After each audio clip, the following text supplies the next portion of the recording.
Have you ever had the thought to yourself of maybe I want to start making my own money somehow? Right? I keep seeing people online like having like a personal brand or having a business, an online business or something, and they're making their own income somehow.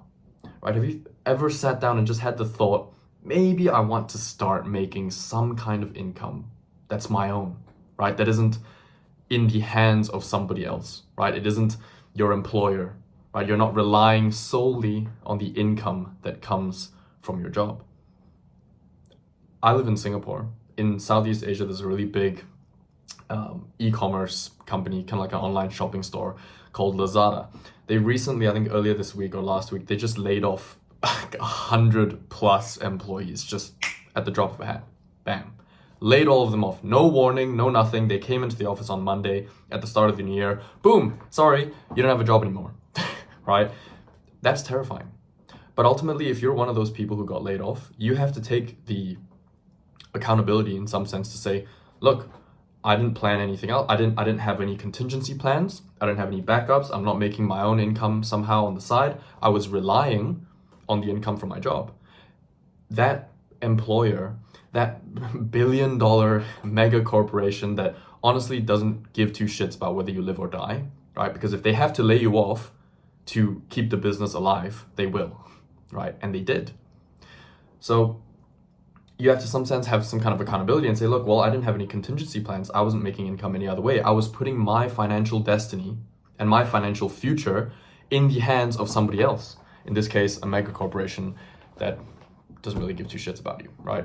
So if you've had these thoughts before, I'm going to cover all of this today in today's video of types of businesses that you can start, right? Or types of ways that you can get an online income at the beginning, right? When you don't have much money, because you might be sitting there thinking, well, Chris, what kind of, do I need money to start? And do I need $1,000? Do I need $10,000? Do I need 100,000? Right? So I'm going to talk about the types of businesses that you can start right at the beginning, and then the types of businesses that you should grow into, right? Because this is different. There are businesses that are low risk with decent upside, and then there are businesses that are high risk with mega insane upside, right? So we're going to talk about the different kinds of businesses and sort of ways that you should be looking at actually generating your own income in today's day and age. Because, like, I'm sorry, but if you are still stuck in the idea that your money should just come from one place, your employment, it should just come from your annual salary, then you're living 40 years behind the curve. All right, and so you need to start actually making your own income. Okay, and so that's what we're going to talk about in this video. Let's get into it. Okay, so right here, we're going to look at the different kinds of businesses. We're going to separate this into two sort of types, right? So the first one is, this is going to be a concept that actually Sam Ovens covered in one of his videos quite a while back. I'll see if I can link the video for you. But the concept is called canceling out troughs. Okay, so there are certain businesses that you can start where you can pretty much, like, this would be called a cash flow business, right? You can pretty much, without much of a dip of investment or anything like that, you can start making money, right? And then there are businesses where you're going to have to take a huge dip of investment cost in money and time before you actually start seeing any kind of return. Okay, so I'm going to try and draw this out for you. Oh, wow. Sorry. I do not have art credentials, as you can see. Woo! Okay, cool. So now the first kind of business that I'm going to talk about is the cash flow business, right? So with this sort of business, let's say online, right, this would be talking about things like, a consulting company, a marketing agency, infopreneurship, e-commerce, right, drop shipping, personal, starting a personal brand, doing coaching, things like that. Okay. So with these sorts of businesses, there's really not much of a dip. There's a tiny, tiny dip at the start. And then from there, you can pretty much go on like this. Okay, but the thing with these businesses is that they don't scale very well. Okay, so you reach a point where it becomes difficult to actually scale the business in terms of increasing revenue while also, protecting your margins and things like that. And also the scale of the actual number of employees that you have is gonna increase a lot, and it's just gonna become a headache, right? So these sorts of businesses, you can get up to, about, typically you can say maybe 100K per month with these sorts of businesses. And then scaling past that becomes a nightmare, right? It becomes a headache. So again, this is the sort of business that you would actually kind of want to start with, because there doesn't need to be a huge trough here, right? As opposed to, I would say, the bigger businesses, right, that are higher risk but have way more upside, that are, honestly, these are the fancier, more attractive kind of businesses, right? Like when people think, oh, starting my own thing, this is what they think of. Okay, they think of software companies, they think of all of that sexy stuff, right? Building my own software product, right? And the reality is that these sorts of businesses, they have a huge, they have a trough here first. It starts out with a nice big trough, and then boom, the upside goes crazy, right? But this trough is probably 3 to 5 years, right? 3 to 5. Damn. Sorry. But yeah, so these sorts of businesses are very attractive in the long term, because these are the kind that get you to, hundreds of millions of dollars in revenue and in enterprise value. But for example, if you're starting a software company, you need to fumble around for 3 to 5 years building the product, right? You're going to need to hire an amazing team of developers. You're going to have connections, ex Silicon Valley, you know, um, developers, and then you're going to have to find investors and things like that. So obviously, if you're going to just get your foot through the door of entrepreneurship, it makes a lot more sense to start a cash flow business, right? So this is this, right? There's a cash flow business, and this is a high risk business. Okay. Wow. I can't even draw an R. But anyway, so you would want to get your foot through the door with something that has this tiny little trough here, right? So this, you could probably expect this to be, either you could pay this with time, okay, or you could pay this with money. This little tiny little trough here, okay. Now, if you really don't have any money at all, you can pay this tiny little bit of ignorance debt with time. Okay, so let's say you wanted to start a marketing agency, okay, because that's the first business that I started with. So you could spend about 6 to 12 months sort of fumbling around, trying to learn marketing and advertising, getting things wrong, etc. Just trial and error, right?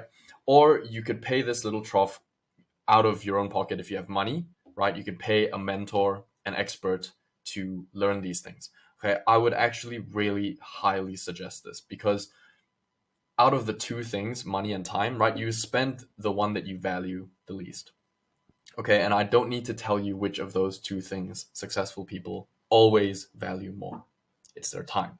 Okay, so this is how I started. I said, okay, look, I could spend 12 months fumbling around trying to figure this stuff out on my own, or I could find someone who's already done it, who's already achieved what I want to achieve, and learn from them. Pay them my money to learn from them and save me those 12 months, condense that into perhaps a month, right? And that's exactly what I did. I found a mentor, paid him a couple $1,000s, right? I mean, he had a course and everything, he had a program, bought the program, right? Because education at the end of the day is still going to be necessary. You are going to have to breach that ignorance gap somehow.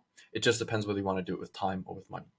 Okay, so that's what I did. Paid with money, learned. I condensed that 12 months of learning into like 1 month. Boom, bridged my ignorance gap, started selling, right? Started making sales. So that's where this happens very quickly. So for me, this was about 1 month. Literally. It was 1 month and a couple $1,000s, right? Which, if you can't, like, okay, this is really important, okay? If you can't even, like, when are you going to bet on yourself? If you can't even bet a few $100 on some course or a few $1,000s, obviously do your research, find someone who's credible. But if you're not even going to bet on yourself that much, like, this is the kind of mindset that really does not have a good success rate. Okay, if you're the kind of person who's like, look, I'm never actually going to put my money where my mouth is and actually bet on myself that I can make this work somehow. If you're just consistently afraid of that risk, and you're more comfortable with the risk of just never doing anything substantial with your life, that's just a pattern of thinking that does not have a very high success rate. Okay, so just think about that. So anyway, so for me, this little trough was about a month and just a couple $1,000s that I paid to a credible mentor to learn. Boom, and then you start making sales. Okay, so this is a cash flow business. This is the one that you can really get your foot through the door with. So Now, what is this going to look like in terms of how you can even start, how you can transition to a business like this from, let's say, you're studying, or let's say you're working a job, right?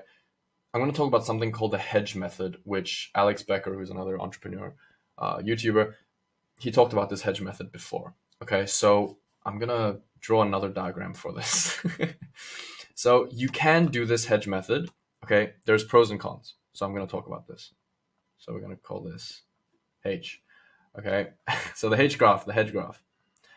Now, if you are currently working a job, right, that means you have an income level that's somewhere here. Okay, let's say. Now, if you wanted to really hedge your bets and not expose yourself to too much risk, okay, what you could do is you could start your business on the side, right, while you're still working your job. And when your income with the business surpasses a certain level, right, then you actually transition out of the job, right? So if you have dependents and for some reason, or, okay, if you have dependents or you have debt or you have some kind of reason where you just can't expose yourself to too much risk, it's not an option for you, then this hedging method is probably for you, right? So start a cash flow business and start making sales first. Okay, start making sales. So it's gonna look something like this. You're gonna have that little dip, right? And then maybe you start making some sales. You start going up and you start going up. Okay, and what you want is for there to be eventually a cross point, right, where this eventually starts to cross, and then you can taper this off and you can leave your job, etc. Right? So, and then from there, this is going to go up like that. So at this inflection point, or rather at this point at which they cross, or near that point, is where you make the switch full time. So this is if you really, really want to hedge your bets. And this could take, this could take like a year, right? This could take 1 year for you to build up a couple thousand a month, right? With a good online service, let's say a marketing agency. And eventually you can then make the switch over, right? But again, there's caveats to this. Because if you hedge your bets too much, you won't have the urgency to really actually make this explosion here happen. Okay? Because you're just going to be sitting there thinking, well, I still have my job. It's not too bad. My boss isn't that bad to me. He isn't that mean. And well, the money is pretty good. And so you stay in this, what's called region beta. Okay, so I'm going to explain something called the region beta paradox that is necessary to understand why hedging your bets sometimes isn't what you want to do. Okay, so the region beta paradox is, let's say that if you were to go somewhere that was 1 kilometer away. Okay, I'm sorry, I go with the metric system, but okay, let's just talk in miles, okay, for the benefit of the Americans. So let's say there's a place that's 1 mile away. Let's say it's a gym, and if the gym was 1 mile away, you would walk it. But if it were more than a mile away, you would drive. Okay, so paradoxically, you would travel 2 miles faster than you would travel 1 mile. Okay, so what this means is that there's a region beta in which the situation maybe isn't dire enough or isn't bad enough that it actually, makes you want to take any kind of action. So let's say you're working a job where your boss isn't that bad and the pay is like pretty decent, but it's not really that meaningful and it's not really what you actually want to do at the end of the day. But well, it's not too bad as well. Oh, and then they give like free lunches and like so you're in this region beta where if it were worse, if your conditions were actually worse, that would galvanize you into actually taking action to make them better, right? So there's this region in which things aren't that good, right? I don't know if you can still see my hands. Okay, they aren't that good, but they aren't that bad either. Okay, so you're just in this region beta. So really, if you were more here and they were really bad, that would give you urgency and make you want to make them better.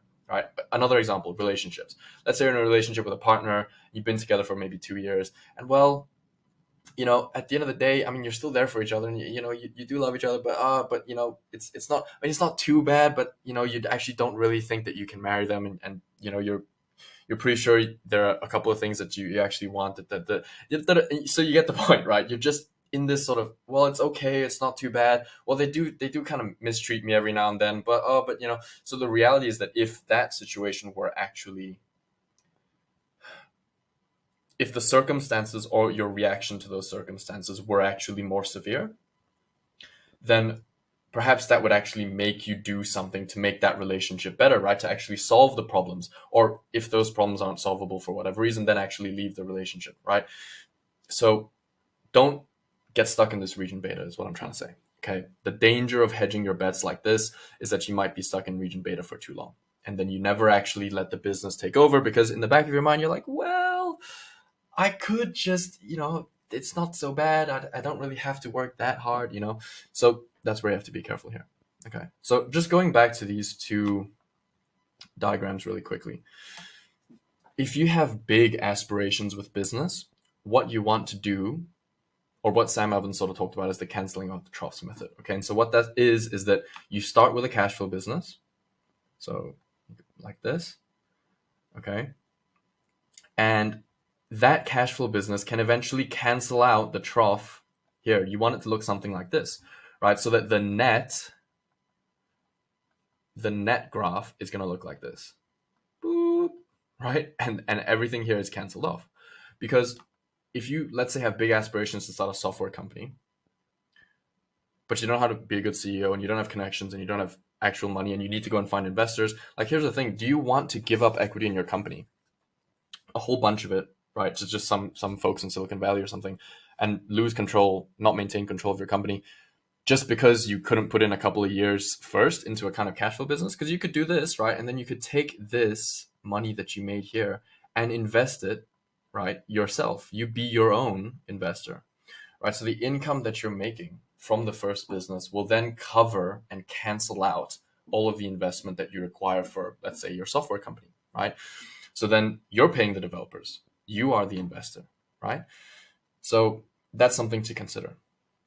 All right, that's why, if you want to really maintain control, starting with a cash flow business is probably better, right? And you might be thinking again, well, why can't I just continue with the online, service, like the marketing agency or whatever? And again, it's because it's difficult to scale, and you can't exit those kind of companies easily, because you need to build a lot of enterprise value, which is difficult with an online service-based business. It's difficult. It's not impossible, but it's difficult for that business to be sellable, right? You need to build a lot of enterprise value there. You need to systemize things. It takes a lot of energy to sustain. It takes a lot of manpower to sustain. Okay, so that's why those sorts of businesses are probably not the kind of business that you would work on for 40 years. Okay, you probably wouldn't be running a digital advertising service for 40 years. Okay, let's be real. Okay. So, okay, I think that's pretty much all I wanted to actually cover today. I just wanted to give you a good idea of the different sorts of businesses that there are out there, and what you really would want to start with. Okay, so in terms of cash flow businesses, again, I'm going to just rattle off a couple of them, right? Consulting companies, e-commerce, right? Drop shipping, marketing agencies, advertising agencies, SEO, whatever, lead generation agencies, SEO, digital advertising, right? Infopreneurship, right? So having an info product, right? If you're good at something, if you have specific niche interests in something, and you're able to teach, right? You should be looking into, how can I take this? So, okay, I'm just going to rattle this off. Okay. Let's say you're really into baking.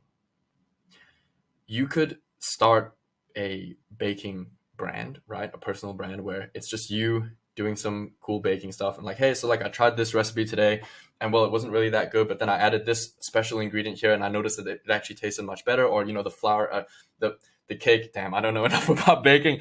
The it really rised better, like it rose better, the flour or whatever, it rose better in the cake, when I added this extra thing. And then, so this is how it turned out, and the taste was like a good 8 out of 10, and next time I'm going to try this, and you eventually you'll have an audience of people that like you, and they like what you're doing, they like your baking stuff, you have an interesting little spin on things, right? And you start building a brand, right? So you can start building something like that, and maybe even sell an info product on the back of that, right? So am I going to keep running with the baking example? You could have a baking course, right? Or you could have a community of people that really enjoy baking, and you can start that community, and you guys can share recipes with each other, and you can share different little things that you tried. And, I tried this pan, and this pan is actually better than this other thing. And then, I have this new equipment that I bought that was really good, and you share it with each other. And see, that's value that you're adding to the market. Okay. And in this online world, there's so many ways that you can add value. right? So those are sorts of like infopreneurship, personal brand, things like that, which honestly anybody could start.